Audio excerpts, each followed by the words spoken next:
예, 오늘은 이제 101본문 5번째죠. 예, 드디어 이제 오늘 하면은 이제 한 번 남았습니다. 한 번 남았습니다. 어떻게 공부가 잘 되셨는지 궁금합니다. 잘 되고 있습니까? 예, 안 돼도 예 하고 힘차게 된다 안 된다는 생각도 없이 그냥 열심히 하시면 됩니다. 예. 자, 그동안 공부한 오늘 순서는 101본문 상권 189페이지 제6장 12연기예요. 오늘 공부가 굉장히 중요해요. 지난주 공부도 굉장히 중요한 중도대선은 또 중도는 8정도라는 공부를 했다면 오늘은 이제 중도의 내용, 중도의 알맹이가 12연기라는 거예요. 그래서 중도만 알아서는 안 되고 중도의 내용인 또 12연기를 또 알아야 이제 내용, 본질을 또 아는 것이 되죠. 지금까지 공부한 것을 또 간단히 정리를 해보면 불교가 뭐죠? 또 까먹으셨어요? 불교가 뭐라고요? 불교는 부처님이 가르칩니다. 그죠? 부처는 누구예요? 네, 깨달은 분이다. 부처는 깨달은 분이다. 부처님은 깨달은 분이다. 깨친 분이에요. 뭘 깨달았습니까? 중도를 깨달았다. 이것도 이제 헷갈리면 안 돼요. 가장 먼저 부처님이 스스로 초전법륜에서 나는 고행과 쾌락의 양극단을 버리고 중도를 바르게 깨달았다. 그래서 이 중도는 지혜를 일으키고, 그죠? 또 알을 일으키고, 또 행복과 니르바나, 열반에 가는 바른 길이라고 얘기를 하셨어요. 그래서 우리도 중도를 깨치면 생로병사의 괴로움을 해탈해서 지금 이대로 우리가 자유를 누릴 수가 있는 거예요. 그래서 깨친다고 해서 늙지 않고 병들지 않고 죽지 않는다 이렇게 생각하지 마시고요. 늙고 병들고 죽어도 늙고 병들고 죽는 괴로움에서 벗어나는 거예요. 아시겠어요? 그대로 부처님도 나이 드시고 병 드시고 돌아가셨지만 나이 들고 늙고 병 들어가는 그리고 죽음의 그 순간도 행복하게 받아들일 수 있다는 거죠. 이게 중요한 거예요. 아시겠죠? 여러분들도 그런 걸 원하시죠? 예, 저도 원하고 인간이라면 누구든지 이걸 원하는 거예요. 그래서 현대 과학은 이걸 여러 가지 의학, 과학 기술로 그죠? 생명을 연장시키고 또 질병을 해결하고 이렇게 하지만은 아직까지 이걸 해결할 수는 없어요. 그죠? 진시황이 불로초를 구해도 해결 못한 거고, 그죠? 현대 과학도 현대 최고 과학자는 스티브 호킹 박사는 스스로 병이 있었고, 그죠? 스스로 병이 있었고 얼마 전에 돌아가셨고요. 그죠? 그래서 세상에 안 죽는 사람은 없기 때문에 누구든지 죽는데 이제 죽음을 행복하게 맞이할 수 있는 병을 그대로 담담하게 맞이할 수 있는 그것이 이제 불교 부처님의 깨달음 세계라는 거죠. 그래서 우리가 깨달음으로 가야 되는데 깨달음으로 가려면은 이제 깨달음의 내용인 중도에 대해서 알아야 되는 거죠. 그래서 중도가 뭐예요? 시험 봐야 돼, 시험 봐야 돼. 이거 지난번까지 강의한 거 대답 못 하시는 분은 제가 입구에서 심사를 해가지고 집으로 다시 들어오게. 아니면 낙제를 시켜가지고 유급을 시켜서 한 번 더 들어오게. 중도가 뭐라고요?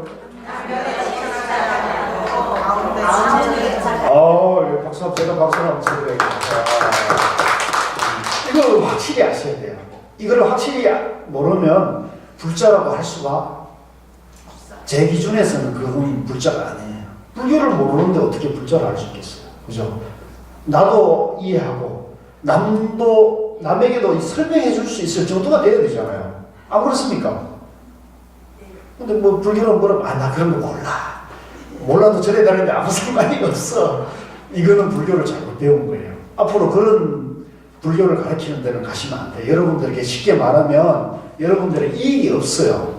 그냥 가서 돈 내고 부처님께 기도하고 불공 드리고 그걸로 끝났다. 이런 불교는 앞으로 살아남을 수가 없어요.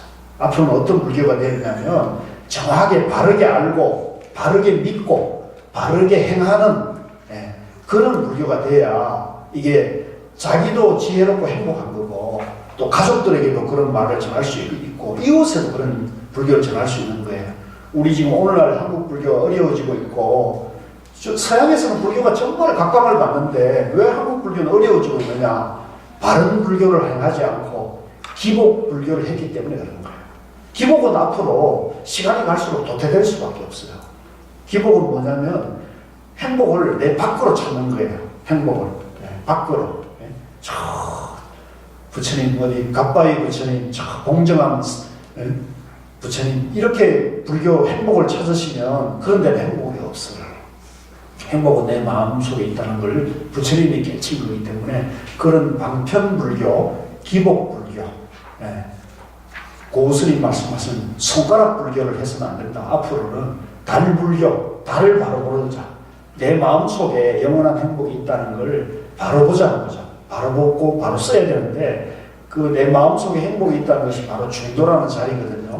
내 마음이 중도로 내 손처럼 그죠? 손의 앞면과 뒷면처럼 이 중도가 하나인데 중도에는 체와 용이라는 기능이 있다는 거죠. 그래서 그걸 우리가 바로 알아야 돼서 중도에 대해서 바로 알아야 되는데 중도는 대립하는 양변에 집착하지 않고 가운데도 집착하지 않는 것을 말한다. 아시겠죠? 이걸 외우라고 했죠? 예, 이걸 좀 외우셔야 돼요. 그래서 이걸 외워가지고 이걸 이제 내 마음 속에 내 마음이 중도라는 걸 써먹게 되면은 누가 남하고 이렇게 내가 남하고 이렇게 부딪힘이 일어났을 때 갈등이 일어났을 때도 나라는 생각, 너라는 생각, 또 내가 옳다는 생각, 네가 틀렸다는 생각, 내가 선이고 저 사람은 악이라는 생각이 전부 양변이에요, 그죠? 그게 어디 있어요? 전부 내 마음 속에 있는 거란 말이에요. 입장을 거꾸로 돌려놓고 보면 상대하고 내가 부딪히면 상대는 어떻게 생각하느냐? 상대는 자기가 옳다 생각하고 내가 잘못했다고 생각한단 말이에요. 그래서 싸움이 일어나는 거잖아요. 물론 100% 그런 건 없지만은 이제 여러 가지 이유가 있죠. 그죠? 그래서 나와 남을 갈라놓고 양변에서 사고를 하게 되면 갈등이, 대립이, 싸움이, 다툼이 일어날 수밖에 없다는 거죠. 그래서 이걸 대립하는 양변이다. 이 대립하는 양변을 집착하지 말아요. 이걸 나라는 생각, 내가 옳다는 생각, 내가 선이라는 생각도 집착하지 말고 내려놓고 그걸 내려놓는다 그래요. 내려놓아라 이런 법문을 많이 들어봤잖아요. 그죠? 그래서 그걸 내려놓고 그 다음에 그 내려놓기 하면 어떻게 되냐면 지혜가 나온다는 거죠. 그래서 그걸 우리가 전문적인 용어로 쌍차, 쌍조라고 지난 시간에 배웠습니다. 그죠? 예, 따라해주죠. 쌍차, 쌍조. 그 우리 이 동네 이름이 무슨 동네예요? 쌍문동이에요. 마치 예? 이 쌍문동이더라고요. 우리 이 동네가. 그래서 쌍문동에 와서는 쌍차, 쌍조를 해야 된다. 그러면 그 두 문이 잘 화합해서 두루두루 행복한 동네가 되는 거죠. 여기가 응팔 동네예요? 응답하라 1988? 네, 맞죠? 야, 그거 정말 좀 멋있잖아요. 그죠? 우리가 못 살고, 먹을 거 어렵고, 어려울게 살아도, 연탄 불 떼고 살아도 행복했지 않습니까? 그죠? 네? 행복한, 그 어떤 정이 있고, 인간미가 있는, 그죠? 그런 시대에서 지금 이제 세상이 많이 바뀌었어요. 인간적인 정은 정말 찾아오기 어렵고, 그죠? 이해관계만 있는 그런 시대로 내려가는데, 그럼에도 불구하고 우리 불자들은 인간미가 있고, 그죠? 인간적인 정이 있으면서도 지혜롭고, 그죠? 지혜로운 사람이 되어서, 자기 자신을 잘 지키면서 행복한 삶을 살아갈 수 있는 길로 가야 되겠죠. 그러니까, 그걸 하려면 쌍차, 쌍조를 한다. 대립하는 양변을 막으면 바로 양변을 다 아우르는 지혜가 나와가지고 어떤 어려움도 능히 극복할 수 있는 그 힘이 내 안에 다 갖춰져 있다는 걸 공부하는 것이 불교다. 좋습니까? 안 좋습니까? 이런 공부하는 여러분들은 행복합니까? 행복하지 않습니까? 우리 여러분 자신을 위해서 우리가 박수를 한번 쳐주고 싶습니다. 전생에 나라를 구한 분들이 모여가지고 있기 때문에 잘 될 수밖에 없어요. 자, 그래서 중도는 이제 부처님의 깨달음의 근본이다. 이 중도를 이제 잘 이해하지 못하는 분을 위해 가지고 중도를 부처님이 설명했는데 중도는 8가지 바른 길이다 그랬어요. 그죠? 전문적인 용어로는 8정도예요. 그죠? 따라해서 8정도. 그래서 중도는 8정도와 같은 거예요. 그죠? 8가지 바른 길인데 그 8가지 바른 길의 맨 앞에 있는 것이 뭐죠? 정견이다. 그래서 이 8정도는 다 공부할 필요가 없다. 예.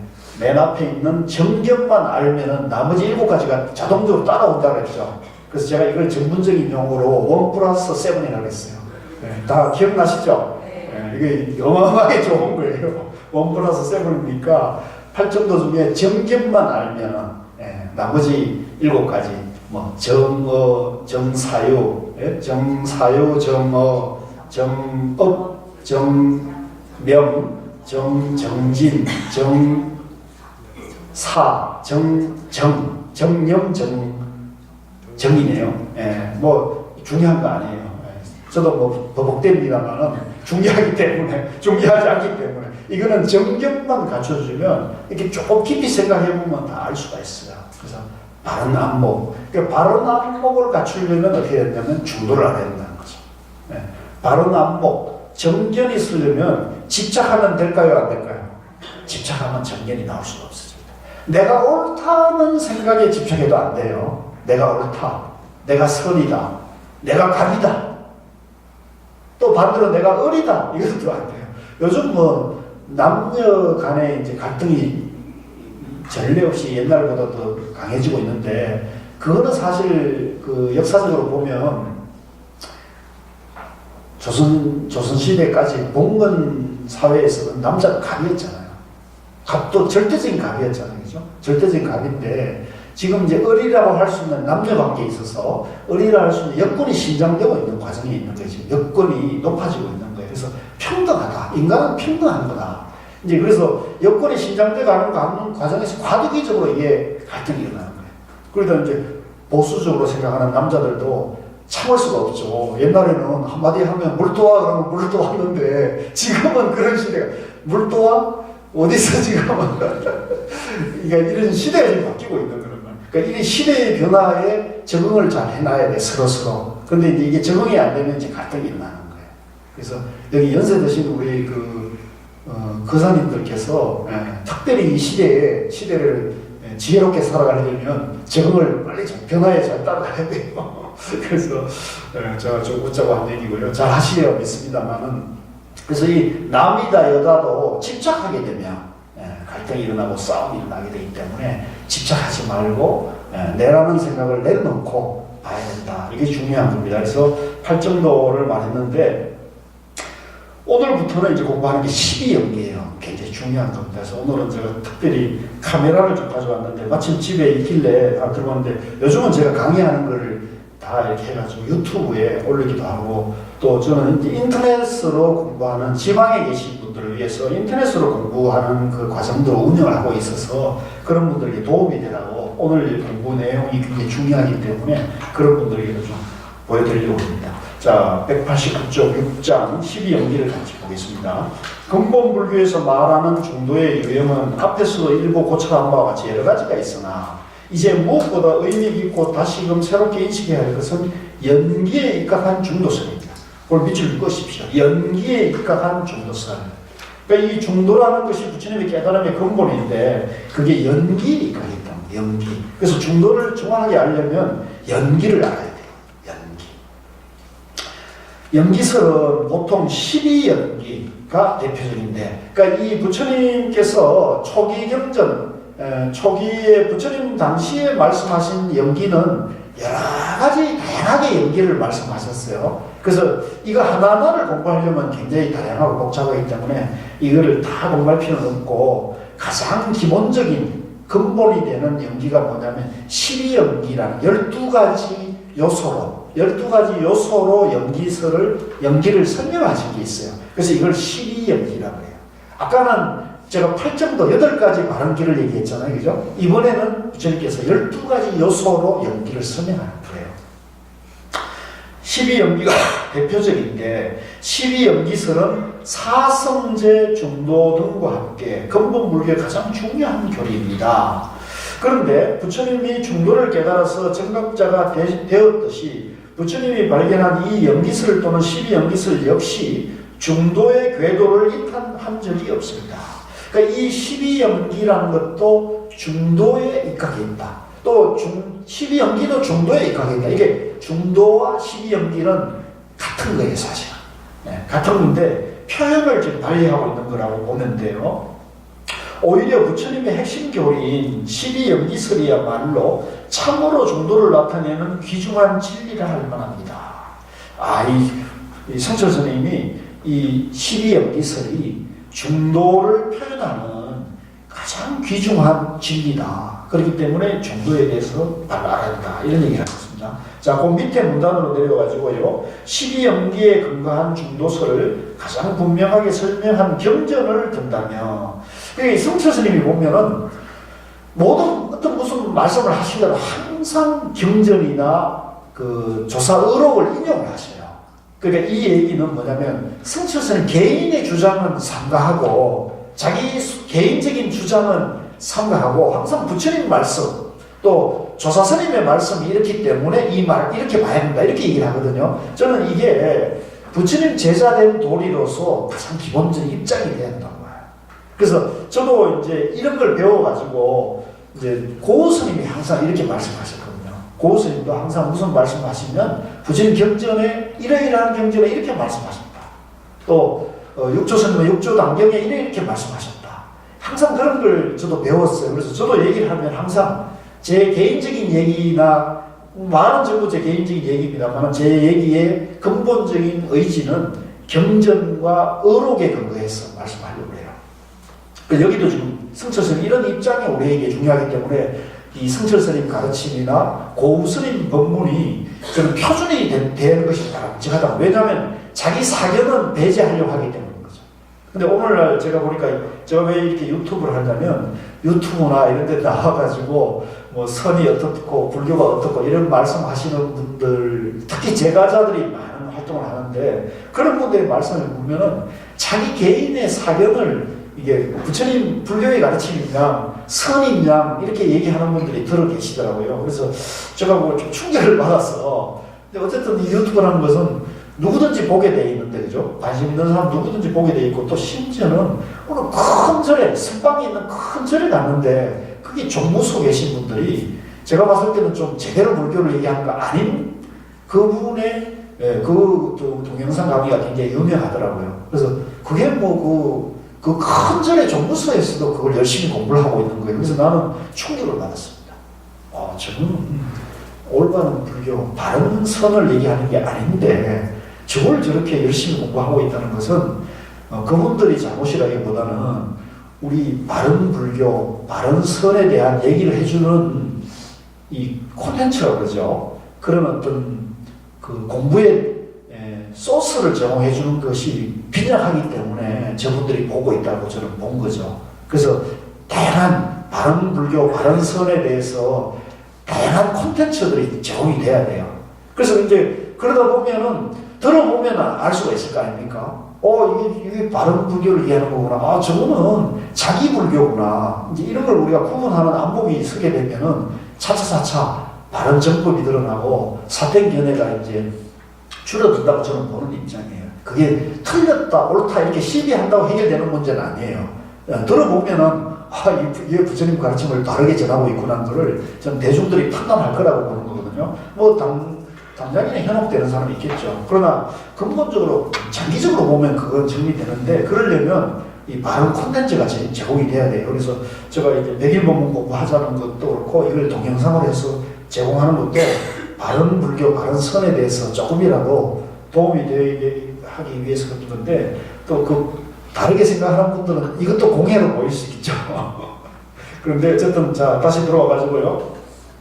12연기에 근거한 중도설을 가장 분명하게 설명한 경전을 든다면 우선은 가전연경을 들 수 있습니다. 우리가 지난번 공부할 때 이 가전연경이 중요하다는 말씀을 드렸잖아요. 그리고 성철 스님께서도 이걸 강조하고 있고요. 그 까닭은 가전연경은 연기설에 입각한 중도를 설하였는데 이미 부처님이 계실 때부터 그런 데였을 뿐만 아니라 부파불교와 대승불교에 이르기까지 곳곳에서 이 경전이 언급되고 있기 때문입니다. 근데 이제 저도 이 불교 공부를 마음대로 많이 했다고 생각하는데 이 백일 법문을 공부하기 전에는 이 가전연경이라는 걸 몰랐어요. 그러니까 이 가전연경이 이제 부처님 당시에도 그렇고 부파불교 시대에도 그렇고 대승불교가 흥계할 때도 가전연경이 굉장히 중요하게 다뤄졌는데 우리나라에서는 이 가전연경에 대한 가치를 그동안은 잘 몰랐던 건데 성철 스님이 이제 이걸 다시 거론을 한 거예요. 그래서 불교를 다시 이렇게 세우는데 이제 정견불교, 정법불교를 세우는데 이 가전연경이 굉장히 중요한 역할을 한다는 것을 저는 백일본문을 공부하면서 다시 알게 된 거예요. 그러나 이 가전연경에서 말하는 중도설은 연기의 기본적인 이해와 12연기의 순관과 역관, 따라해보세요. 순관, 역관. 그러니까 순관이라는 것은 이제 순서대로 본다는 거고요. 역관은 거꾸로 본다는 얘기예요. 우리가 1부터 12까지가 있으면 하나, 둘, 셋, 넷 이렇게 보는 걸 순관이라 하고 역관이라는 것은 12부터 11, 10 이런 식으로 뒤로 볼 수 있잖아요. 그래서 이걸 순관, 역관 이렇게 표현하는 거예요. 순간 여건의 이해가 있지 않으면 제대로 알기가 어렵습니다. 그러므로 가전연경의 해설에 들어가기 앞서 12연기의 기본적인 설명과 12연기의 역관 및 순간에 대한 해설을 대강이라도 할 필요가 있습니다. 먼저 12연기를 설한 일부의 경문을 살펴보겠습니다. 1. 12연기의 상이성. 자, 그 인용문은 이제 가전연경에 나오는 얘기인데요. 같이 당당한 목소리를 읽어봅시다. 연기란 무엇인가? 비구들이여 생을 연하여 노사가 있다. 열애가 세상에 나오지 않아도 이것은 정해져서 법으로 확립되어져 있으니 곧 서로 의지하는 성질이다. 열애는 이를 정덕하고 이를 안다. 정덕하고 알아서 교시하고 선포하며 상설하고 개헌하며 분별하고 명료하게 한다. 너희들은 보라. 이게 연기를 설명하는 가장 기본적인 부처님의 말씀이에요. 연기란 무엇인가? 이제 비구들이요, 생을 인연하여, 그죠? 태어남이 인연이 되어 노사, 넓고 죽음이 있다. 열애가 세상에 나오지 않아도 이것은 법으로 정해져 있으니 이것이 곧 서로 의지하는 성질이다. 그래서 그걸 상의성이라고 했어요. 그죠? 예, 한자로는 따라해서 상의성. 서로 의지에 있는 성품이에요. 성품. 예, 성질이에요. 성질. 뭐가? 연기는 서로 의지에 얽혀 있어서 서로 의지에 있다는 거죠. 예. 이거는 열애, 부처님이 나오기 전에도 있었던 겁니다. 없었던 겁니까? 이 연기라는 것은 부처님이 태어나기 전에도 이건 원래 있었던 거고 돌아가신 뒤에도 있는 거예요. 연기는. 그래서 이 연기를 부처님은 불교의 세계관이라고 해요. 세계관. 불교가 세상이 어떻게 이루어져 있습니까? 누가 물으면 불교에서는 세상이 연기로 이루어져 있다고 답해야 돼요. 아시겠어요? 그러니까 불자라면 불교의 세계관인 연기를 알아야겠습니까? 몰라야겠습니까? 반드시 알아야 되는 거죠. 그러니까 부처님이 중도를 깨달았듯이, 그죠? 부처님이 중도를 깨달았기 때문에 불자라면 부처님의 깨달음이 중도라는 걸 알고 그걸 남들에게 설명할 수 있어야 되고 그런 중도를 실천할 수 있어야 되죠. 마찬가지로 부처님이 깨달은 연기의 세계가 불교의 세계관이기 때문에 불교는 이 세상이 어떻게 이루어져 있느냐라고 누가 물으면 불교에서는 이 세상이 연기로 이루어져 있다라고 답할 수 있어야 되는 거죠. 불자라면 이게 가장 기본적인 거예요. 아시겠죠? 자, 밑에 내려와가지고요. 이것이 연기에 대한 근본 정의입니다. 부처님이 연기를 자주 말씀하시니 연기법을 부처님이 만든 것인가 하고 생각할 수 있지만 그렇지 않습니다. 열애가 세상에 나오시거나 안 나오시거나 상관없이 연기법은 본래 정해져 있어서 누구도 변동시킬 수 없습니다. 그러니까 이거는 뭐와 같으냐면 한번 보세요. 이 저를 한번 보세요.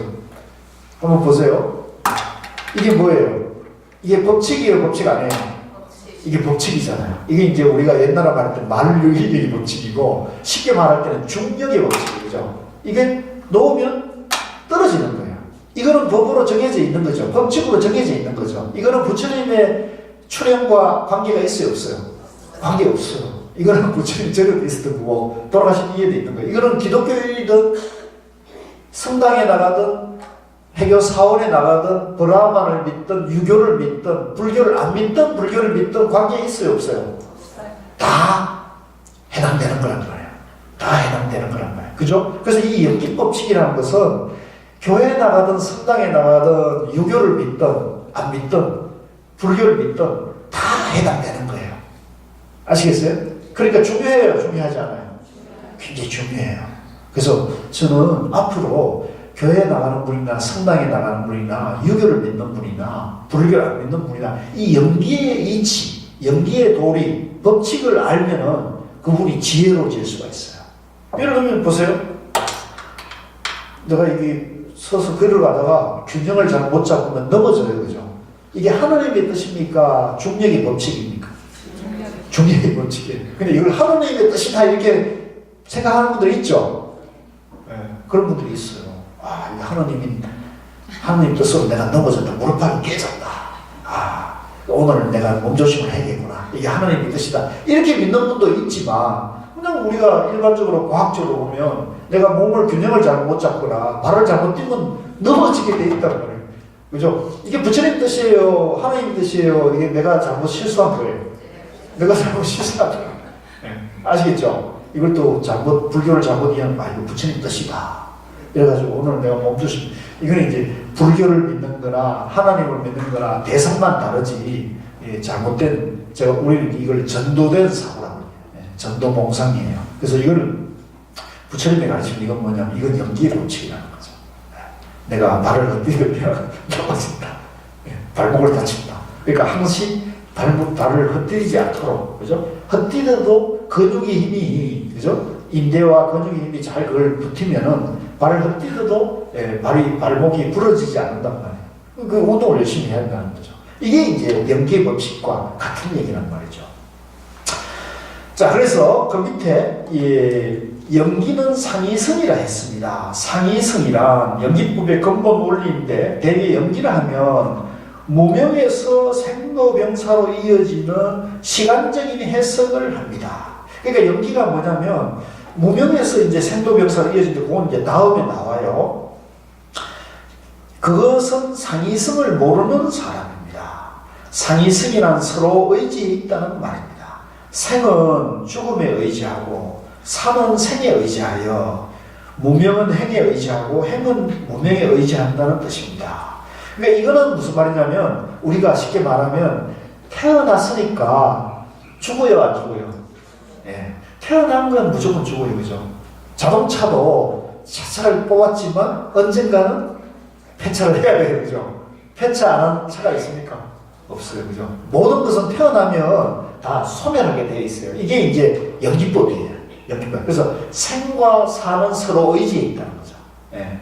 근데 이것을 이제 성철 스님은 시간적인 선후관계 있잖아요. 그죠? 태어났으니까 태어난 것이 먼저고 죽음이 뒤에 있으니까 이걸 이제 해석을 생이 먼저고 사가 뒤에 있으니까 시간적으로 해석하는 연기의 해석 방법이 있다는 거예요. 이제 이것은 성철 스님이 부처님의 근본 뜻을 잘못 이해한 것이다. 왜 그러느냐? 태어났기 때문에 죽는 거란 말이에요. 태어났기 때문에 죽는 거고, 죽는 것은 왜 죽습니까? 태어났기 때문에 죽는 거잖아요. 그러니까 생과 사는 서로 의지에 있는 것이지 이게 분리된 게 아니라는 거죠. 서로 생은 사에 의지했고 사는 생에 의지했기 때문에 이것을 서로 의지해. 그래서 생사는 상이성이다. 서로 의지해 있는 것이지 이것을 선후관계로 해석하면은 상이성을 잘못 이해한 것이다 라고 지금 성철 선생님이 설명하고 계신 거예요. 무슨 뜻인지 아시겠죠? 예, 이런 뜻입니다. 그래서 시간적으로 해석하는 것은 후대의 잘못된 해석인데 이건 나중에 다시 설명합니다. 상이성이란 가전연경을 설명할 때 이것이 있음으로 저것이 있고 이것이 없어짐으로 저것이 없다고 한 그 말입니다. 이것이 있음으로 저것이 있고 이것이 없음으로 저것이 없다는 것은 서로 의지한다는 말입니다. 모든 것이 독립적으로 있는 것이 아니라 서로 의지해 있다는 것입니다. 그러니까 이걸 다시 말하면 생은 죽음에 의지해 있고 죽음은 생에 의지해 있다. 또 어리석음, 내가 연기를 잘 몰라서 중도를 잘 몰라서 생로병사가 이게 서로서로 생과 늙고 병들고 죽음이 다 같이 서로서로 의지해 있는데 생만 보고 늙음만 보고 병만 보고 죽음만 보면은 생도 있고 늙음도 있고 병드는 것도 있고 죽음도 있다. 이렇게 해서 이게 네 가지가 따로따로 다 있는 것처럼 착각이 일어날 수가 있어요. 그죠? 따로따로 독립된 실체로 볼 수가 있다는 거죠. 실제로는 우리가 다 이렇게 독립된 실체로 보죠. 현실적으로. 그 병원에 어디 다쳐가 아파가지고 병원에 입원해 있으면 아 내가 병이 들은 내가 병도 있고 나도 있잖아요. 또 내가 관 속에 이제 들어갈 때가 다가오면은 죽음에 대해서 내가 진지하게 고민을 하고 이제 범인을 하게 된단 말이에요. 그러니까 그때는 뭐예요? 나도 있고 죽음도 있는 거죠. 실제는 그렇죠. 그러니까 근데 이게 이제 이거는 상이성, 연기를 모르는 분별심이라는 거죠. 분별심이고 실제로는 이 생로병사가 서로서로 의지했기 때문에 이게 독립된 게 아니에요. 다 연기로 이루어져 있는 하나의 연속적인 현상이에요. 연속적인 현상으로 봐야지 독립된 하나의 실체로 보면은 이거는 이제 분별심으로 보는 거다. 양변에서 보는 거죠. 아시겠죠? 양변으로. 그래서 지금 그 얘기를 하는 겁니다. 모든 것이 독립적으로 있는 것이 아니라 서로 의지하고 있다는 것입니다. 연기가 반드시 12연기만 있는 게 아닙니다. 7연기도 있고 6연기도 있고 10연기도 있는데 가장 구체적인 것이 12연기여서 대표로 말하는 겁니다. 그러니까 이제 성철 스님 여기서 부처님이 말씀하신 것이 여러 갈래로 설명한 것이 있는데 대표적인 것이 12연기다 이런 말씀입니다. 지금까지 12연기를 상이성으로 보지 않고 윤회에 상속하는 것으로 보아 시간적으로 잘못 해석해 왔지만 인용한 경전을 보면 연기는 상이성을 근본으로 하고 생각할 수 있어요. 이거는 믿을 것이야. 워낙 중요하고 여기에서 제가 보기에는 우리 지금 한국 불교나 세계 불교가 이 12연기가 부처님의 깨달음의 내용이라는 것에 대해서는 이론이 없어요. 어떤 불교도 다 거기에 대해서 이론이 없는데 왜 이 그 깨달음과 수행에 대한 견해가 다르게 나타나고 있냐면 요 12연기를 어떻게 보느냐에 대한 견해의 차이가 있어요. 근데 앞에 지금 성지스님이 잘못 보고 있다는 것은 뭐냐면 시간적인 개념을 넣어서 보게 되면 그죠? 생이 있으니까 늙고 병들어 죽음에 이르른다. 이렇게 시간으로 보는 거잖아요. 그러니까 시간으로 보게 되면 앞이 있고 뒤가 있죠. 그래서 앞이 있고 뒤가 있으면 뭐가 있냐면 전생도 있고 금생도 있고 내생도 있게 돼요. 그러면 윤회해요 안 해요? 윤회하게 되죠. 그죠?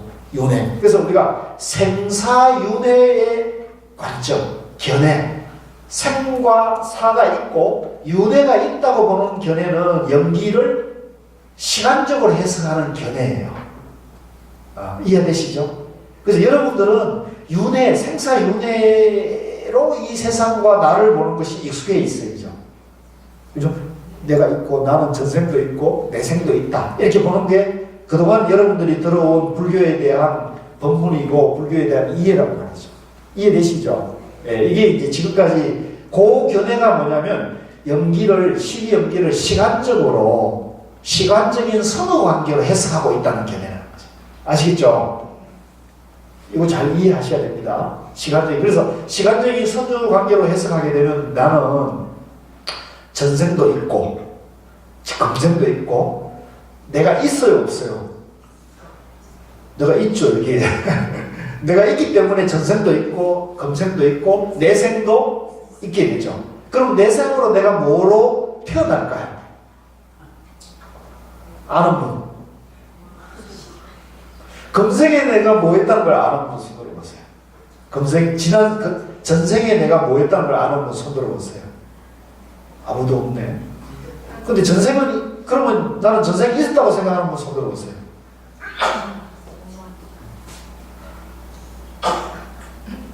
뭡니까? 여기 누가 앉아있는 거예요, 지금? 그냥 앉아있어요? 한번 생각해 보세요, 여러분들. 지금 나는 뭔가, 내가 누구인가?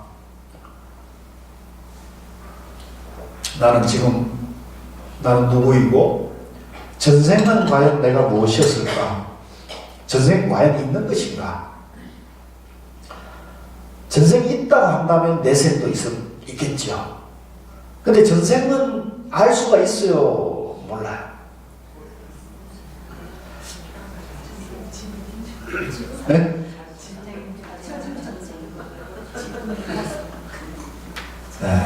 우리가 알 수가 없어요. 그러니까 엄밀하게 과학적으로는 우리가 전생을 증명할 수는 없어요. 그죠? 현대 과학이 발달해도 전생에 내가 뭐 했다는 걸 증명할 수 있는 방법은 없어요. 근데 이제 이건 믿음이라는 종교적인 어떤 신념이 들어갈 때 이제 들어갈 수 있겠죠. 그럴 수 있죠. 그래서 이거 이제 종교와 일반적인 명상의 차이일 수도 있어요. 불교가 종교인 이유, 그것은 우리가 생사 문제에 대한 답을 준다는 거거든요. 생사 문제에 답을 주는데, 어쨌든 간에 내가 생사윤회하는 존재라 하면 윤회하는 주체인 내가 있는 겁니까? 없는 겁니까? 있는 거죠. 자, 잘 이해하세요. 내가 생사윤회로 나를 보게 되면 생사윤회하는 내가 있는 거잖아요. 그러면 이것은 여러분들 지금까지 공부한 중도 정견입니까? 양변입니까? 양변이잖아요. 그죠? 이해되시죠? 내가 있다고 생각하면 양변이잖아요. 그러니까 있는 것도 아니고 없는 것도 아니어야 되잖아요. 그죠? 그러니까 있으면서 없는 것이 되어야 중도 정견이 되는 거죠. 그래서 이게 양변에 떨어지면 어떻게 되냐면 내가 있게 되고, 내가 있으면은 전생도 있고 내생도 있게 해석이 될 수 있어서 윤회한다고 이렇게 본다는 거죠. 그러니까 이거는 이제 양변의 세계관이죠. 양변의 세계관. 이건 부처님의 세계관이 아닐 가능성이 높아요. 그러니까 이렇게 해석하는 것이 뭐냐? 12연기를 상이성으로 해석하지 않고 시간적인 개념으로 해석한다는 거죠. 그러니까 이건 잘못된 견해다. 왜? 상이성, 있는 것과 없는 것이 하나라고 충돌하고 보는 거, 그죠? 이렇게 볼 때 이제 상이성, 나라는 존재가 내가 지금 이 지수화풍과 여러 가지 공기와 음식과 물, 또 화, 그죠? 열기, 이 의에서 지금 존재하는 것이다. 그러면 연기로 존재하는 거죠. 연기로 존재하기 때문에 나라 할 것이 사실은 없는 거예요. 없는데 내가 있다는 고정관념에 사로잡혀서 내가 지금 양변에 집착하고 있기 때문에 내가 생로병사의 고통을 받아요, 안 받아요? 받을 수밖에 없다. 그런 견해라면, 그런 내가 있다는 고정관념에 본다면은 내가 생로병사의 괴로움을 피할 수가 없다는 거죠. 근데 이걸 피하려면, 이걸 벗어나려면 어떻게 되냐? 내가 있다는 고정관념에서 내가 자유로워져야 돼요. 그러니까 내가 이렇게 있으면서도 내가 있다는 그 고정관념에서 자유로워지면은 이 내가 있다는 여기에도 또 내 자신이 자유로워지니까 내 사고와 행동이 또 자유로워질 수 있겠죠. 그죠? 이게 이제 차이인 거죠. 이게 이제 해탈의 길인 거거든요. 그래서 다시 내려와가지고요. 자, 이 12연기의 진여성, 앞에는 이제 상이성이라 했고요. 그 다음에 이번에는 진여성이라고 했어요. 진여성은 이제 뭐냐면, 한번 보겠습니다. 그 내용도 굉장히 중요한 것이고, 여러분들이 한 번은 알고 있어야 될 내용에서 경문을 같이 읽겠습니다. 비구들이여 생을 연하여 노사가 있다. 비구들이여 유를 연하여 생이 있다. 비구들이여 취를 연하여 유가 있다. 비구들이여 애를 연하여 취가 있다. 비구들이여 수를 연하여 애가 있다. 비구들이여 촉을 연하여 수가 있다. 비구들이여 육처를 연하여 촉이 있다. 비구들이여 명색을 연하여 육처가 있다. 비구들이여 식을 연하여 명색이 있다. 비구들이여 행을 연하여 식이 있다. 비구들이여 무명을 변하여 행이 있다. 열애가 세상에 나오거나 나오지 않거나 이것은 정해져서 법으로 확립되어 있으니 곧 서로 의지하는 성질이다.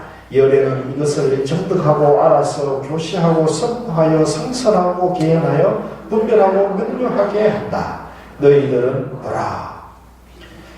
요까지만 하겠습니다. 그러니까 요게 이제 12연기를 하나하나를 12가지를 다 설명하면서 이것이 곧 다른 것과 인연이 되어 있다는 걸 설명했어요. 그죠? 그래서 이 12가지가 사실은 서로서로 얽혀있는, 서로서로 의지해 있는 것을 말하는 거예요.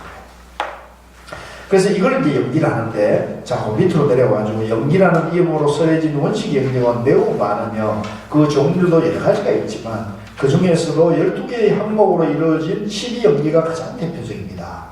그 때문에 후대에는 연기설이라 하면 대개 12연기설만 한정하는 경향이 있습니다. 원칙 연결에서는 12연기라는 해석을 일정하게 설하고 있지 않지만 그 근본은 연기의 모습을 무명과 행 등 12가지로 연결하여 설명합니다. 간단히 말하면 무명은, 자, 꼭 밑줄 그으십시오. 무명, 무명은 이제 지혜인 명이 없음을 말하며, 무명은 이제 없을 문자에 밝을 명자를 써요. 그래서 불교에서는 이 밝음을, 한자로는 밝을 명자죠. 불교에서는 이 밝다는 것을 지혜를 상징해요. 그래서 여러분 초파일 되면 뭐를 켜요? 등을 켜잖아요. 등불을 밝힌다는 것은 어두움을 불사르고, 그죠? 어두움을 밝히는, 지혜의 등을 밝히는 거죠. 그래서 이거는 우리 마음속을 비유해 보면요, 내 마음이 어둡고 깜깜하고, 그죠? 마음이 답답하고 무겁고 이런저런 분별심이 일어나면은 내가 어둠에 지금 어리석음에 갇혀 있는 거예요. 어리석음에 왜 갇혀 있느냐? 내가 어리석음의 양변의 분별심을 집착하고 있는 거죠. 그렇죠? 그러면 어두워진다. 내 마음이 밝지 못하죠. 반대로 내 마음이 편안하고 밝고 깨끗하려면 내가 집착하는 마음이 없어야 돼요. 망상, 분별, 망상, 잡념이 없어야 돼요. 근데 내 마음속에 무엇인가 내가 옳다는 생각이나 금전적인 이유나 재산상의 문제나 가족 간의 갈등이나 이웃 간의 갈등이나 절에 와서 도반들 사이의 갈등이나 불교에 대해서 내가 안다 모른다는 문제에 내가 집착하고 있으면 마음이 밝아집니까? 어두워집니까? 마음이 밝아지지 못해요. 아시겠죠? 그래서 이 밝다는 것은 세상이 밝은 게 아니에요. 내 마음이 밝은 거예요. 내 마음이 밝은 사람은 세상도 밝게 볼까요? 어둡게 볼까요? 밝게 보는 거예요. 그래서 무엇보다도 이 세상을 밝히려면 사람의 마음을 밝혀야 돼요. 그죠? 사람의 마음을 밝히려면 누구 마음부터 밝아야 돼요? 우리 각자 자기 마음부터 밝아야 되는 거죠. 아시겠죠? 그래서 여기서 근데 사람들이 마음이 밝지 못하고 마음이 어둡고, 마음이 어두운 것은 집착 때문이에요. 그 집착 중에 가장 근본적인 집착이 내가 있다는 집착이에요. 그래서 이 내가 있다는 집착을 하게 되면 내가 마음이 밝지 못해서 무명, 어두움이 된다는 거죠. 어두움, 어리석게 된다. 아시겠죠? 그래서 무명은 지혜인 명이 없음으로 말하며 이는 곧 불교의 진리인 연기나 무아의 도리를 알지 못하는 것을 의미한다. 그러니까 내가 연기고 무아면 나라고 할 것이 있어요, 없어요? 없잖아요. 그죠? 없다는 것이 지혜인데 내가 연기 무아를 모르게 되면 내가 유아가 되고 내가 있다는 생각에 집착하게 되면은 어리석음이 나오게 된다는 거예요. 무명심이 나옵니다. 따라서 무명심, 어리석은 마음. 그래서 이 어리석은 마음은 뭐냐? 연기무아를 모르는 마음이다. 그래서 그것은 다시 쉽게 말한다면 내가 있다는 생각이 어리석은 마음을 일으킨다는 거죠. 그래서 불교의 진리인 연기나 무아의 도리를 몰라서 내가 있다고 착각이 일어나게 되면은 그런 마음이 일어나게 되면 행은 제 법을 지어가는 행위를 말하는데, 그러니까 이 행은 뭐냐면 이 우리의 생각이 오고 가는 것을 말하는 거예요. 오고 가는 거. 우리 생각이 우리 마음 안에서도 이렇게 저렇게 왔다 갔다 하잖아요. 그래서 이것이 생각도 아니고 개념으로 예를 들면 제가 이렇게 보고 듣고 하는 것이 전부 행이 되는 거예요. 그래서 이 행은 제법을 지어가는 행위를 말하는데 여기서는 특히 무명, 즉 무지로 인하여 행한 행위의 형성력을 뜻합니다. 그러니까 내가 여기서 독립된 실체가 없는데 내가 영기고 무아인데 영기무아로 내가 이걸 세상을 보면은 내가 지혜의 눈으로 보는데 영기무아를 몰라가지고 내가 있다는 양면에서 보게 되면 내가 무명심, 어리석은 분별심이 일어나가지고 분별심으로 보는 것을 행위, 이제 그 분별심으로 행하게 되는 것을 우리가 이제 행위라고 하는 거죠. 그 다음 뒤에 식은 인식작용 또는 인식의 주체를 말하며 명색은 이제 식은 아시죠? 우리가 인식한다. 안다는 거. 그죠? 분별한다는 거 식이고요. 명색은 뭐냐면 명은 정신적인 거. 우리가 이제 의식작용을 말하고 정신세계를 말하고 색은 물질세계를 말해요. 그래서 명색 그러면 정신세계와 물질세계를 다 총괄하는 말이 명색이에요. 따라서 명색. 이제 이렇게 어려운 말을 썼지만 실제는 이제 정신세계와 물질세계를 명색이라 한다. 육체는 우리 사람의 인식작용을 하는 곳을 말하는데요. 눈, 귀, 코, 혀, 몸, 의지. 그죠? 이게 육근이라고 합니다. 그래서 이걸 한문으로는 안입이 서신의고요. 우리 말로는 눈, 귀, 코, 혀, 몸, 의지죠. 그 사람은 이 육근이 있어요, 다. 사람은 누구나가 이 육근이 있는데, 이 육근이 이제 기능이 뭐 하나라도 이제 안 되게 되면 장애가 생기는 거죠. 장애가 생기죠. 그런데 어쨌든 사람은 이 눈, 귀, 코, 혀, 몸, 의지로 이 세상을 인식하게 돼 있어요. 상대를 인식하고 이 세상을 볼 때는 이 안입이 설신의가 작용을 하게 되는 거죠. 그래서 육근이며 촉은 이 앞에서 말한 식과 근과 명색인 경계의 셋이 접촉함을 말한다. 그러니까 예를 들면은 제가 지금 여기서 강의를 하는 말을 이렇게 뱉었어요. 그죠? 입으로 제가 말을 이렇게 혀를 굴려가지고 말을 뱉으면 여러분들 귀가 듣죠. 그러니까 여기서 이제 인식작용이 일어나는 거죠.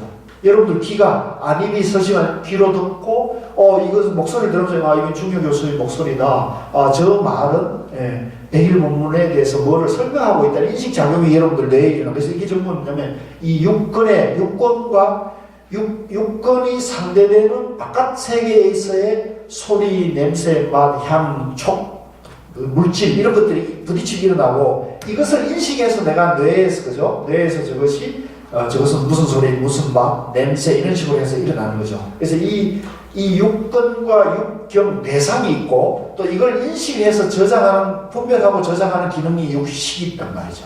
이 세 가지 요소가 18개라고 해요. 그래서 불교에서는 이 세상이 어떻게 이루어진다면 18개로 이루어진 18개 요소로 작용한다 이렇게 얘기하는 거예요. 그래서 이것이 전부 뭐냐면 연기예요. 연기 아니에요. 이게 전부 연기잖아요. 그죠? 연기, 전기죠. 이 어느 하나가 내라고 할 수가 없단 말이에요. 이게 전부 연기로 이루어지는 거예요. 그죠? 그래서 그 다음에 수는 이게 이제 그것이 이제 서로 부딪히는 것이 촉이에요. 촉. 부딪힘. 그러니까 눈이 이제 상대를 보고, 그죠? 귀가 소리를 듣는 거, 이게 촉이죠. 촉이 이루어져가지고, 촉이 이제 뇌에서, 저건 누구의 목소리, 저건 누구, 이런 식으로 인식작용이 있는 건 촉이죠. 수는 근, 경, 식, 육근, 육경, 육식의 셋이 접촉하여 생겨나는 괴로움과 즐거움 등의 감수작용이죠. 그래서 여기 이제 수가 일어나면은 내가 이걸 받아들일 때, 슬프다, 기쁘다, 맛있다, 맛없다, 좋다, 나쁘다 이렇게 일어나는 것이 수의 작용이라는 거죠. 촉수 이렇게 접촉이 이루어지고 그걸 받아들일 때 내가 좋다, 나쁘다는 분별심으로 받아들인다는 거죠. 어리석기 때문에 이게 있다고 생각하기 때문에 그걸 그렇게 받아들인다는 거죠. 그 다음에 애는 괴로움과 즐거움 등의 감수작용에 따른 그릇된 애정을 말합니다. 이게 여기서 이제 내가 이거를 맛있는 것은 내가 이거 맛있다. 내가 좋아하는 거 이렇게 내가 사랑, 애정을 붙이는 거죠. 이건 내가 싫어하는 거, 맛이 없는 거 이런 식으로 내가 애정을 붙이는 걸 애라 그러는 거고 여기서 이제 애 하나만 표현하는 거고요. 그 다음에 취는 맹목적인 애정에 따른 집착을 말합니다. 그러니까 이걸 좋아하게 되죠. 맛있는 것은 이러이러하고 이건 내가 좋아하는 거 해가지고 이거를 내가 집착하게 되겠죠. 집착하는 마음이 일어나는 거죠. 그 다음에 그 다음에 집착하는 마음이 일어나는 건 뭐 때문이냐? 있다. 내가 유라는 애정과 집착이 결정된 존재인 내가 있다고 유무의 유로 생각하겠다는 거죠. 그 다음에 생은 내가 있는 것은 내가 태어났기 때문이죠. 생이기 때문이다. 생은 그 존재의 발생동이 여기를 말하며 노사 내가 태어났기 때문에 늙고 병들어 죽는 것이죠. 그래서 노사는 생으로부터 빚어지는 늙음과 죽음이다. 그로 인한 괴로움을 말한다. 그래서 이게 이제 12가지 요소를 지금 다 설명한 거예요. 쉽죠? 어려운 게 아니에요. 그러니까 실제로는 어려운 게 아닌데 이걸 굉장히 논리적으로 부처님 과학자였어요. 이 사고의 작용과 세상을 보는 것을 이걸 아주 논리적으로 12가지 요소로 하나하나를 분석했는데 이거는 부처님만 그런 게 아니라 인도 당시에 이미 이런 사상들이 전통이 많이 있었기 때문에 이걸 이제 받아들여가지고 부처님이 그걸 과학적으로 하나하나를 이렇게 분석을 해놓은 거예요. 근데 이 12연기도 이렇게 생각하면 이게 굉장히 골치 아프고 공부하기 어려워요. 그래서 저는 1 플러스 11으로 가려고 그래요. 그래서 뭐냐면 이 무명만 해결하면 다 해결돼요. 무명, 맨 앞에 나오는 무명만 어리석은 요것만 알면은 내가 지금 어리석게 본다, 지혜로 본다, 요것만 여러분들이 딱 알면 나머지 11가지도 자동으로 따라오게 돼 있어요. 만약에 내가 여기서 무명인 줄 모르고 이것을 어리석음이 나라고 집착하게 되면 나머지 11가지는 따라와요, 안 따라와요? 자동으로 따라와가지고 그 사람을 그 괴로움의 생과 노사의 죽음과 늙음의 괴로움을 받게 된다는 거죠. 근데 이게 내가 어리석은 생각을 일으켰네 라고 알아차리는 순간에 11가지는 다 사라지죠. 그죠? 11가지 날아갈 것이 없는데 내가 집착했구나 이렇게 딱 봐버리면 이 맛있는 거 맛없는 것도 이것은 맛있고 맛없는 것은 분별심이야. 그냥 음식은 약으로서 그죠? 내가 내 몸을 그죠? 건강하게 하는 음식으로서 적절하게 섭취하고 또 맛있는 것이 맛있다 하더라도 그 맛에 대해서 내가 집착을 하면 맛없는 음식을 만났을 때 내가 괴롭게 된단 말이죠. 그래서 그 맛있는 음식을 먹을 때 맛있다 맛없다는 분별심을 내려놓고 먹게 되면 그걸 그냥 즐길 수가 있죠. 공부도 마찬가지입니다. 여러분들이 중요 요수 맨날 와가지고 중도 얘기만 하고 무슨 어려운 얘기만 자꾸 하는데 그걸 그냥 내가 안다 모른다는 생각을 내려놓고 그냥 이렇게 들으면 그냥 내가 편하게 마음을 편하게 해서 들으면 달콤할 수가 있어요. 정말 도움이 될 수가 있는 거예요. 근데 이걸 안다 모른다고 하면 이게 스트레스가 되는 거예요. 자꾸 묻고 막 이렇게 자꾸 얘기하라고 그러면 그걸 내가 이제 분별심에서 받아들이면 내가 이제 좀 공부가 짜증이 나거든요. 그 분별심에 내려놓고 그냥 이 공부하는 순간을 즐기는 마음, 분별심을 내려놓고 받아들이게 되면 내가 있는 그대로 받아들이는 그만큼 마음이 편해져갖고 제가 보니까 여러분들이 5번째 공부하니까 얼굴이 지금 굉장히 많이 변했어요. 지금 제가 딴 데 와서 강의하는 것 같아요. 이건 무슨 좋아해요? 네? 교수님 덕분이에요? 고맙습니다. 근데 그만큼 여러분들 마음이 편해진다는 얘기예요. 처음에는 이렇게 보다가 지금은 이제 무슨 얘기구나 이게 이해가 되니까 이게 전부 내 마음 작용, 나를 위해서 내 마음을 어떻게 쓰는 법을 얘기해 주는 거구나. 내가 지혜롭게 살아가는 방법을 얘기해 주는 거잖아요. 누굴 위해서 하는 겁니까 지금? 자기 자신을 위해서 하는 거잖아요. 그러니까 이걸 내가 이해하고 그렇게 마음을 쓰면 내가 지혜로워지겠구나. 내가 생로병사의 괴로움을 덜 받겠구나. 생로병사를 하면서 생로병사로부터 조금씩 더 편안하게 살아갈 수 있는 길이 생기겠구나. 이렇게 되면은 마음이 여러분들 공부가 잘 되고 있는 거죠. 그럼 얼굴이 변한다고 그랬습니까? 안 변한다고 했습니까? 안 변하면 그거는 교수를 잘못 만난 게 있습니다. 여러분들이 교수를 이거 법사를 잘못, 선원장 스님, 저 법사 안 되겠습니다. 나를 변화시키지 못하고 있습니다. 바꿉시다. 이렇게 이제 하십시오. 아시겠죠? 과감하게 건의를 해가지고 빨리 바꿔야 돼요. 예. 그러니까 내가 이제 어쨌든 간에 반대로 어쨌든 간에 제대로 가르치지 못하는 법사를 만났더라도 저분이 평생 불교 공부를 하셨고 평생 이 공부를 해왔다면 저분이 저렇게 말하는 것은 무슨 이유가 있을 것이다 라고 내 선입견을 내려놓고 그냥 그걸 이렇게 무슨 얘기하는 거지 하면서 귀를 기울이고 듣고 하게 되면 여러분들 마음이 어느새 또 그죠? 마음이 편안해지고 도움이 될 수가 있는 거죠. 그래서 분별심을 갖고 보느냐 안 보느냐는 그만큼 차이가 있는 거예요. 그래서 그 앞에 뭐가 있냐면 무명이 있는 거예요. 어리석음, 내라는 생각, 양면의 사고가 있다는 거죠. 자, 그래서 그 밑에 내려와가지고요. 193쪽 두 번째 문단 12연기의 각각을 설명하고 나서 상이승에 대한 내용을 강조하기 위해서 말씀하신 것입니다. 마지막에 무명을 연하여 행이 있다는 말씀으로 간략히 연기 전체를 다 말씀하시고 여라고 하셨습니다. 따라해보세요. 여는 진여입니다. 믿고 보십시오. 여라는 것은 이제 같은 여자죠. 그러니까 그러하다는 겁니다. 같다. 무엇이 일체 만물이 같은 거예요. 연기이기 때문에 서로 의지에 있는 거예요. 그래서 그걸 강조하기 위해서 부처님은 진여라고 붙였습니다. 그래서 진여. 진짜다. 참되다. 뭐가 같은 것이 참되다는 거죠. 진여입니다. 연기가 곧 진여라는 뜻입니다.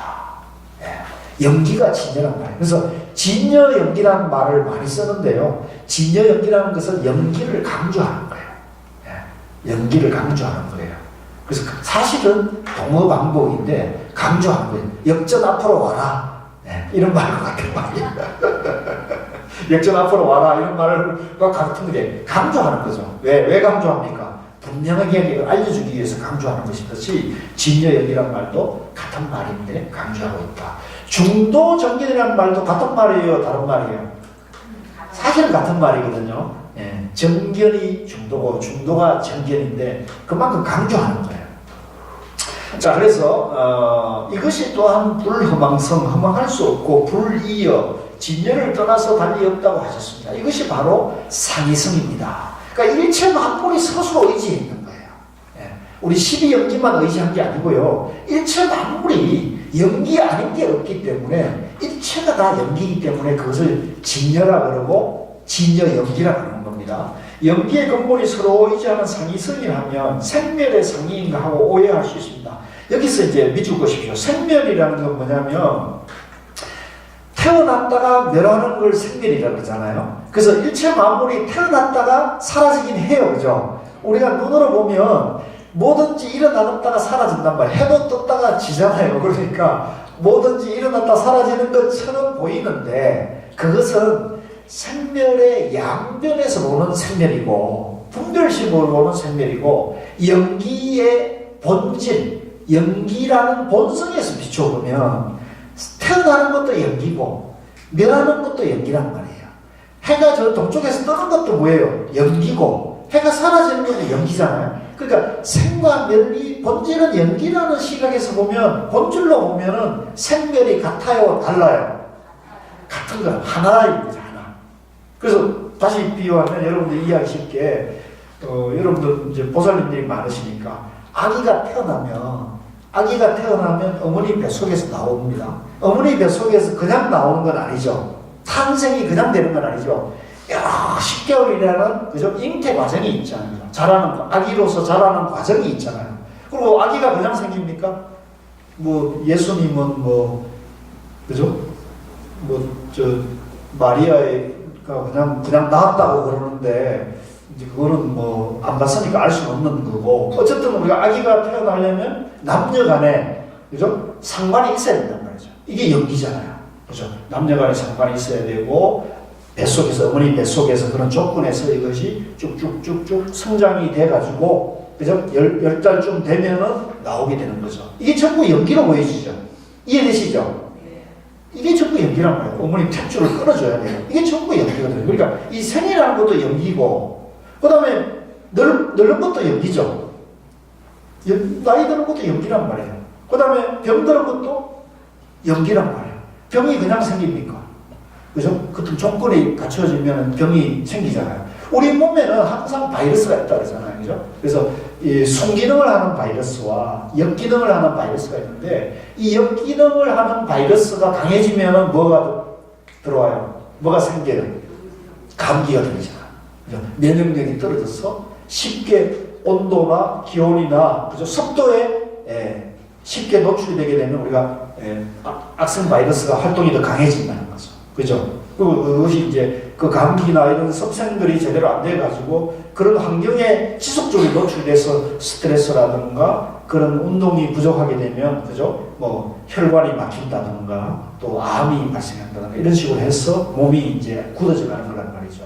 그죠? 이런 것들이 전부 뭐예요? 연기잖아요. 그죠? 연기란 말이죠. 모든 걸 연기고 또 죽음에 이르는 것도 그죠? 연기가 흩어지는 거죠. 내가 호흡을 더 이상 할 수가 없으면 산소를 못 마시면 그죠? 뇌에다가 산소를 공급하지 혈액순환이 안 되고 혈액순환에서 뇌에서 산소 공급이 안 되면 뇌사, 뇌가 먼저 죽게 되고 이런 모든 것이 연기죠. 그래서 생로, 병, 사가 전부 연기이기 때문에 본질은 같은 거예요. 근데 이거를 생과 멸이 있다고 보면 분별심에서 보는 거예요? 중도에서 보는 거예요? 분별심에서 보는 거다. 연기로 보지 못하고 분별심으로 보기 때문에 그걸 무명이라고 합니다. 어리석은 생각이다. 어리석은 견해다. 아시겠죠? 그래서 이 무명이 이제 이 문제인데 이 무명으로 보게 되면은 이 연기를 진여로 보지 못하고 생멸로 보게 된다는 거죠. 이해되시죠? 생멸로. 그래서 이걸 이제 생멸의 상이인데 실제 연기는 불생불멸의 상이다. 따라해보세요. 불생불멸의 상이. 연기를 보면 생도 없고 멸도 없는 거예요. 그냥 연기가 있는 것뿐이죠. 연기뿐이죠. 연기. 이 진여의 뿐이죠. 그래서 진여가 서로 의지하는 것이니 결국 연기는 진여의 대용이라는 것입니다. 그러니까 연기이기 때문에 연기가 이제 이렇게 강의도 하고 여러분들 공부도 하고 연기가 밥도 먹고 이거 연기가 그렇게 작용하는 걸 대용이란다. 따라서 대용. 그러니까 크게 용을 작용하는 거예요. 작용. 밥 먹고 오고 가고 빨래하고 밥 짓고 직장생활하고 공부하고 놀러도 다니고 이게 연기가 대용. 연기 대용입니다. 연기 자체는 우리가 그걸 체라고 합니다. 따라서 체. 연기의 몸이라는 거예요. 연기의 몸. 근데 연기의 몸은 있겠어요? 없겠어요?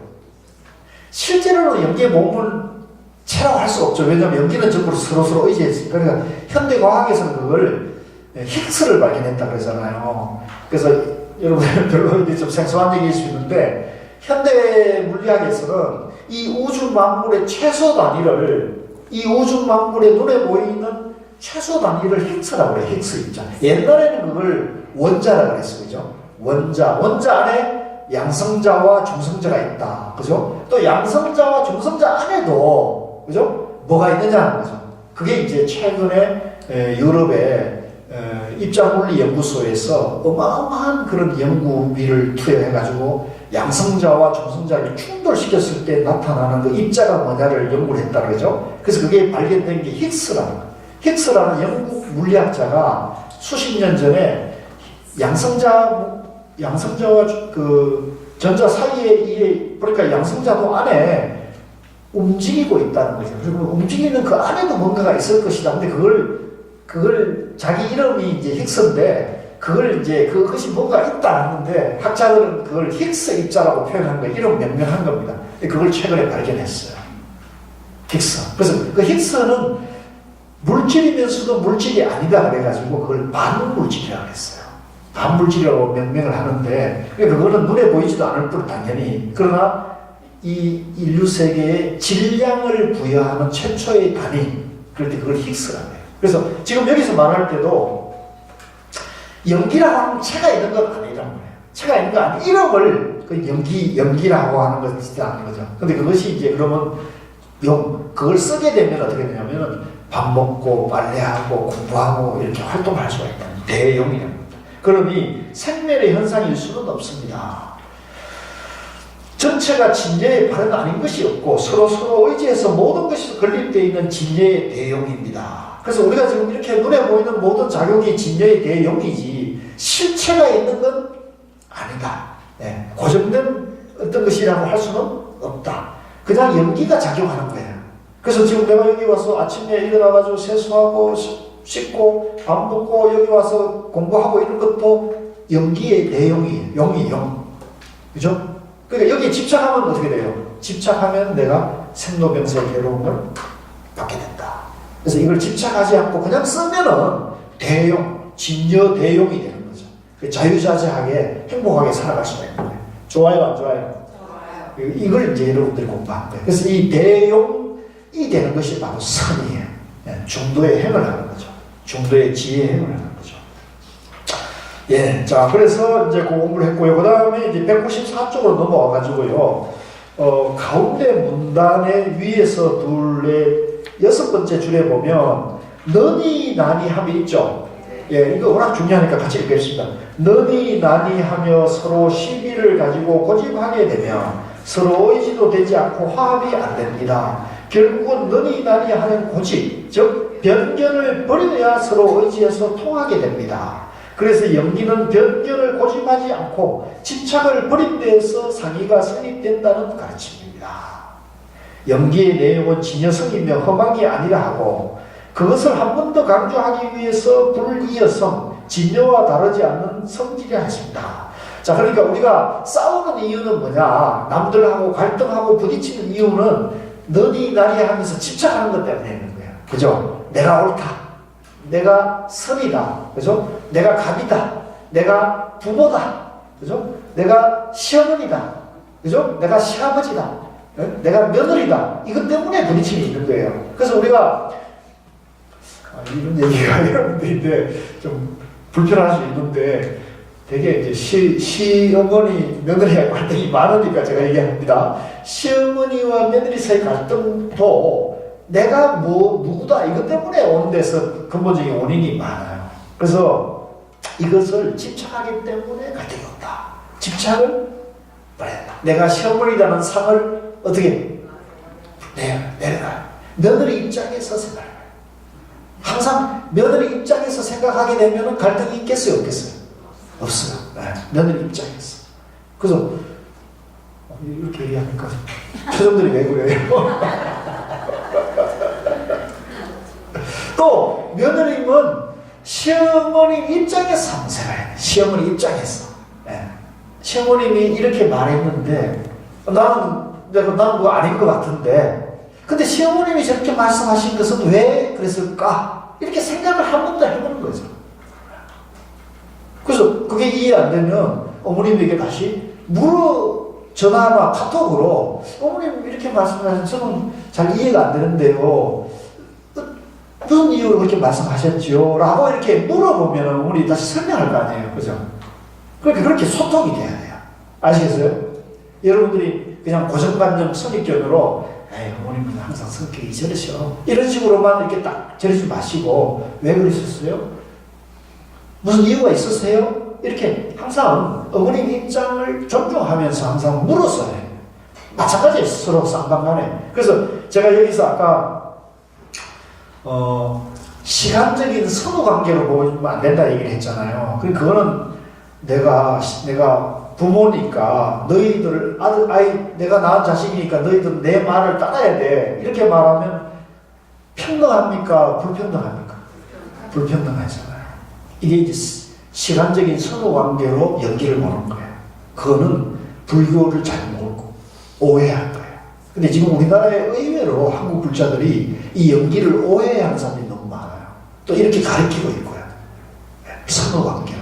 생멸로 연기를 가르치는 거죠. 생멸로 연기를 가르치면 갈등이 있을 수밖에 없어요. 아시겠어요? 그래서 여러분들이 같은 연기를 공부하고 불교를 공부를 하더라도 생멸로 보시면 안 된다. 불생불멸로 봐야 된다. 진여 연기로 봐야 된다는 거죠. 그래서 며느리도 부처님이고 시어머니도 부처라는 거죠. 아시겠어요? 그럼 반응이 없네. 시어머님도 부처님이고 며느님도 부처다. 아시겠어요? 그러면은 싸울 일이 없죠. 부처님이 말씀하시는데 부처님이 잘못 말씀하실 수 있지만 그래도 부처님이니까, 그죠? 부처님의 의견을 존중하면서 문제를 푸는 방법을 찾아야 되는 거죠. 지금 그 얘기하는 거예요. 그래서 변견을 고집 않고 집착을 버린 데서 서로 의지한다. 그 다음에 3, 12연기의 상주법계가 나왔는데요. 자, 오른쪽 155쪽 정도만 나는 이렇게 마땅히 인연법과 연생법을 말이야. 어떤 것을 인연법이라고 하는가? 말하자면 이것이 있기 때문에 저것이 있으니 무명을 연하여 행이 있으며 행을 연하여 식이 있으며 내지 이렇고 저렇게 순수하게 큰 괴로움의 무더기가 생긴다. 그러니까 여기 이 내용을 보면은 실제로 보면은 연생법, 인연이 바로 연기를 말합니다. 연기가 바로 인연이에요. 한번 따라해보세요. 인연, 연기, 연생. 이게 전부 하나예요. 그래서 여러분들이 인연은 다 아시잖아요. 아, 저 사람하고 나하고 이렇게 만나서 공부하는 것은 인연이 있다. 그러니까 그 인연의 연기를 말하는 거예요. 그러니까 여러분들이 선물교대학, 강산선언의 선물교대학의 공부를 등록했기 때문에 저 같은 사람을 만나는 거잖아요. 그죠? 저 같은 사람을 만나서 연기를 중도로 이해하는 것을 공부를 하게 되는 거죠. 근데 연기를 중도로 설명하는 건 우리나라에 많을까요? 적을까요? 여러분들 대부분 처음 듣죠. 이 생멸 연기를 보면 안 되고 시간적인 선후관계 연기를 해석하면 안 되고 중도 연기를 봐야 된다는 얘기를 처음 들을 거예요. 그래서 그러니까 이런 얘기를 할 수 있는 강사, 법사를 만난 것도 여러분들이 공부를 하러 왔기 때문에 만난 거죠. 좋아요, 안 좋아요? 뭐가 뭔지도 모르는 분이 계세요, 지금. 지금 자기가 얼마나 큰 개를 탔는지 지금 모르고 있어, 지금. 자기가 얼마나 행운을 가지고 있는지 모르기 때문에 남들인데 베풀 줄 없어요. 지금 개를 탔으면 한턱 쏴야 되는데. 자기가 어마어마한 지금 보물을 가지고 있다는 얘기를 해주는데도 남들한테 베풀지 않으면 자기 가치를 모르는 사람. 그래서 항상 베풀어야 돼요. 아시겠어요? 그래서 그 밑에 어떤 것을 연생법이라는가? 무명을 연하여 행이 있는 것이다. 어리석음 때문에 행이 나고 행위 때문에 늙고 병들어 죽는 거예요. 부처가 세상에 출현하거나 안 하거나 이 법은 항상 머물러 법이 법계에 머문다. 이걸 이름에서 뭐라 하냐면 상주법계예요. 따라해서 상주법계. 그러니까 우리가 저 속리산에 가면 무슨 절이 있어요? 법주사가 있죠. 법주사. 그러니까 그게 바로 뭐냐? 바로 연기법이 머무르는 곳이라는 거예요. 법주사. 아시죠? 그러니까 이제는 근데 사실은 연기를 제대로 알면은 법주사에만 법주하겠어요? 우리 공생선언에 어때요? 공생선언도 법주사예요. 그죠? 여러분 집도 어떻게 했어요? 여러분 집도 법주사가 되는 거예요. 이해되시죠? 그러니까 여러분 뒤에 사자를 안 붙였을 뿐이지 그대로 여러분 집도 법주하고 공생선언도 법주하고 속리산도 법주하고 금강산도 법주되는 거죠. 이해되시죠? 바로 그것이 연기가 여여한 곳이다. 그 자리가 그걸 이름해서 법주라고 한다는 거죠. 근데 그 법주가 어떻게 하느냐? 상주한다. 상주. 저 경상도에 가면 상주라고 있죠. 그 상주가 아니고 말은 그 상주인데 법이 항상 진영이기 때문에 우리가 어디 가나 어떤 곳이든 다 진영 아닌 곳이 없기 때문에 이 진영 연기 아닌 곳이 없기 때문에 그 자리가 모두 법주이고 그죠? 진영인 거죠. 그래서 상주법계다 이런 말입니다. 이해되시죠? 그래서 이제 그 뒤에 이제 196쪽에 보면 그 밑에서 7번째 줄에 보면요. 근본 골자는 진여법계의 원흉무해한 상태를 연기를 하는 것입니다. 그러므로 연기에는 생로변사하고 생사해탈하는 과정으로 해석하는 시간적인 문제가 붙을 수 없습니다. 밑줄 보십시오. 그러니까 이 연기를 생로변사하는 연기, 또 생사해탈하는 윤회하는 연기로 보면은 연기를 바로 본 겁니까? 바로 본 겁니까? 잘못 본 겁니까? 잘못 본 거라는 거죠. 시험에 내야 되는 거는. 아시겠어요? 그래서 만약에 연기를 내가 생사윤회하는 걸로 해석하게 되면 내가 있게 되고 내가 있으니까 불가피하게 생로병사의 고통을 받아요, 안 받아요? 받을 수밖에 없다. 그래서 내가 생로병사 하면서 생로병사의 고통을 자유로워지려면 내가 늙고 병들고 죽음의 고통으로부터 편안하게 밝게 되려면 이 연기를 진여 연기로 봐야 된다는 거죠. 시간적인 해석으로 보면 안 된다는 거죠. 아시겠죠? 이런 얘기는 여러분 어디 가서 들을 수 있을까요? 어디 가서 듣기 어려운 얘기예요. 여러분들 전생에 나라를 구하시는 분들이 지금 개탄 사람들이에요. 지금 결국 연기는 시공을 완전히 떠난 중도에 입각한 진여법계인 것입니다. 아시겠죠? 이 연기는 시공을 초월해 있는 거예요. 그러니까 시간과 공간의 개념이 들어가면 안 돼요. 시간과 공간의 개념이 들어가면은 양밀이 되는 거잖아요. 그죠? 앞에 어제가 있었고 내일이 있으면 시간의 개념이 들어가 있잖아요. 그래서 우리 벼감독에 보면 그런 유명한 말이 있어요. 서문자서 본문을 많이 들었을 거예요. 어제는 지나간 오늘이고 내일은 다가올 오늘일 뿐. 그죠? 그죠? 매일매일 좋은 날 돼야 하는 거죠. 그죠? 그러니까 지금 항상 여러분들이 불편하면 어제 내일 이거 시비할 게 없어요. 지나간 건 다 잊어버리고 다가올 거 걱정하지 말고 지금 이 순간 오늘을 즐기고 깨어있어야 돼요. 아시죠? 네. 오늘을 즐기고 깨어있어야 돼요. 그죠? 그래서 요즘 소확행이라는 말이 유행하죠. 그죠? 소소하지만 확실한 행복. 그게 바로 이 선적, 연기적 삶과 직결되어 있는 말이에요.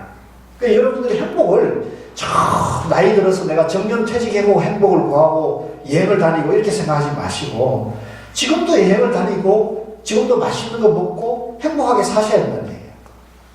그렇다고 뭐 흥청망청스러운 얘기는 아닙니다. 분수 가랭이 찌질이라는 얘기가 아니에요. 그러니까 커피 한 잔만해도 행복할 수가 있는 거고, 그죠? 짜장면 한 그릇에도 행복할 수가 있는 거예요. 근데 그걸 행복이라는 거를 이 시간과 공간을 거창한 분별식으로 대하게 되면 무조건 롯데호텔에 가서 뷔페를 먹어야 행복하다. 이거는 고정관념, 시간과 공간의 개념 들어간 행복이라는 거죠. 아시겠죠? 그러니까 커피 한 잔 얻어먹는 데서 행복이 될 수 있고 커피 한 잔 사는 데서 행복이 오는 거죠. 아시겠죠? 그러니까 행복을 시간과 공간의 개념을 배제하고 소소한 그대로가 영원한 행복이다. 아시겠죠? 그게 중요해요. 그래서 지금 이게 그런 얘기를 하는 거예요. 결국 연기는 시공을 완전히 떠난 중도에 입각한 진여법계이다. 자, 이 얘기가 이제 모든 화엄경이나 화엄종에서의 얘기하는 내용이고요. 그 다음에 198쪽에 보면 12연기의 순간과 역관이 있는데요. 이거는 뭐냐면 아까 제가 말씀드린 대로 연기를 무명에서 시작해가지고 이걸 쭉 노사까지 이렇게 오는 12가지를 1에서부터 12까지 순서대로 설명해서 이러니까 우리가 생로병사가 있다 이렇게 얘기하는 거고요. 또다시 12에서 1로 다시 역으로 오는 방법이 있는데 근데 대체로는 다 전부 무명에서 시작해가지고 무명의 그 노사로 끝나게 되는데 무명에서 시작해서 무명 때문에 늙고 병들고 죽음이 있다 이렇게 설명하는 방법이 있잖아요. 그 다음에 반대로 무명을 없애면은 행이 사라지고 행이 사라지면 노사가 사라진다 늙고 죽음도 사라진다고 설명하잖아요. 이게 이제 역관이죠. 그래서 순간과 역관이 다 중도로 연기를 보는 것이다. 정견으로 연기를 보는 것이다. 아시겠죠? 이제 이렇게 되면 되니까 이건 너무 어려운 얘기이기 때문에 너무 걱정할 게 없어요. 그 다음에 이제 199쪽에 맨 밑에서 두 번째 문단에 보면 연기를 순역으로 본다는 것은 삼매를 말합니다. 삼매는 지관입니다. 지와 관입니다. 제가 지난 시간에 지와 관을 설명을 드렸죠. 지와 관. 중도에는 중도는 지와 관으로 이루어져 있다 그랬잖아요. 지와 관으로 이루어진 게 아니고 지와 관의 기능이 있는데 지는 양면을 멈추면 지가 되고, 그죠? 내 마음속에 양면을 멈추면 멈추는 거고, 거기서 뭐가 나온다? 관이 나온다. 그래서 지혜가 나온다고 했잖아요. 연기의 수는 관이 되고 연기의 역은 지가 됩니다. 지와 관을 자세하게 말하면 정과 해입니다. 정해가 등지되어 대적정과 대열관을 즐기고 계시는 겁니다. 이 연기법은 부처님이 중도를 정능각해서 대무심삼매에서 하시는 중도정관입니다. 굉장히 중요해요. 자, 그 다음에 200점 넘어와가지고요. 위에서 5번째. 그러면 어째서 중생들은 이 연기를 모르는가? 그러니까 이 연기가 우리 우주 만물의 존재 원리고 부처님이 깨달아 보니까 이게 대해탈의 경지인데, 근데 왜 중생들은 우리는 연기를 모를까요? 이것도 참 희한한 일이죠, 그죠? 우리가 이대로 연기로 존재하는데, 그죠? 우리가 이대로 대지혜 광명을 이미 다 가지고 있는데 왜 우리는 그걸 모를까요? 그게 이제 성철 스님도 그것에 대해서 지금 질문하는 거예요. 자, 밑에 인용문 보십시오. 내가 정득한 이 법은 깊고 깊어서 알기도 어렵고 보기도 어려우며 적정하고 미묘하여 심사의 경계를 초월하며 지극히 미묘하여 지자만이 알 수 있다. 그러나 중생은 아래아를 즐거워하고 아래아를 좋아하며 아래아를 기뻐한다.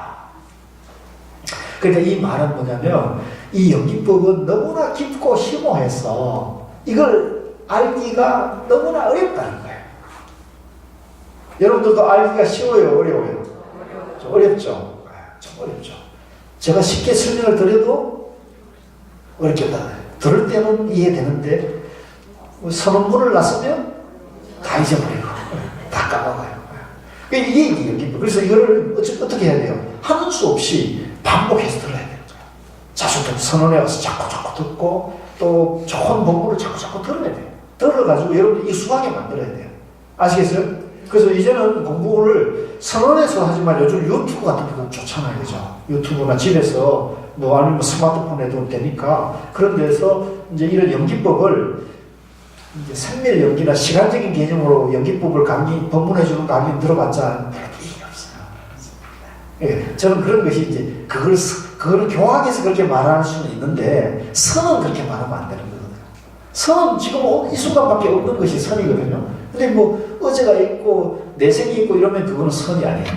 그러니까 그런 중도 연기로, 그죠? 진여 연기로 연기를 설명해주는 본문을 자주 들으면 여러분들이 빨리 행복해지는 거예요.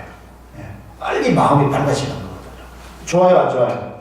좋은 거예요. 그래서 여러분들이 그런 본문을 자주 듣고 열심히 공부하고 또 잊을만 하면 와가지고 와야 돼요. 마음이 좀 어둡고 마음이 누구하고 갈등이 일어나고 그러면 와서 이제 우리 선언가슴 법문 듣고 이러면서 마음을 내려놓는 걸 배우는 거죠. 그렇게 해서 마음이 밝아지면 바로 지혜로워지는데 근본적인 문제는 내가 있다는 요거고요. 내가 있다. 유아, 내가 있다는 거고 내가 있다는 데서 가장 궁극적인 문제되는 것은 육식이거든요. 육식. 안입이 서신의이고 육식 뒤에 칠식이 있고 칠식 뒤에 팔식 아래아. 따라서 아래아. 이 팔식 아래아가 바로 나라고 하는 그 고정관념이 깊이 여러분들 그 뇌 속에 의식 속에 박혀있기 때문에 이걸 이제 쉽게 말하면 청소하고 정화를 해야 돼요. 그 정화를 하려면 화두를 열심히 들고 좋은 법문과 어록을 열심히 배워야 돼요. 어쩔 수 없어요, 이거는. 근데 상근기는 있어요. 여러분들 여기 앉아있는 분 중에 마음이 확 밝아가지고 그냥 여러분들은 그런 개념도 이미 떠나있는 분이 있을 수도 있어요. 근데 그거는 이제 그런 인연이 있는 거지. 공부가 아주 그냥 성근을 지어온 분이 있는데 그런 분들도 있어요. 있는데 대개의 경우는 우리가 이 팔식 아리아를 나라고 집착하고 교육받았고 자라왔기 때문에 이거를 자꾸 정화를 해서 이거를 좋은 쪽으로 돌려놔야 돼요. 이거를 내가 항상 남을 위하고 남을 배려하고 존중하고 남이 잘 되도록 마음을 쓰게 되면 그런 만큼 내가 행복해지고 밝아지고 내가 연기의 도리로 맞게 살아가는 거죠. 좋겠어요, 안 좋겠어요? 행복한 거예요. 그래서 오늘 공부는 여기까지 하겠습니다. 수고하셨습니다.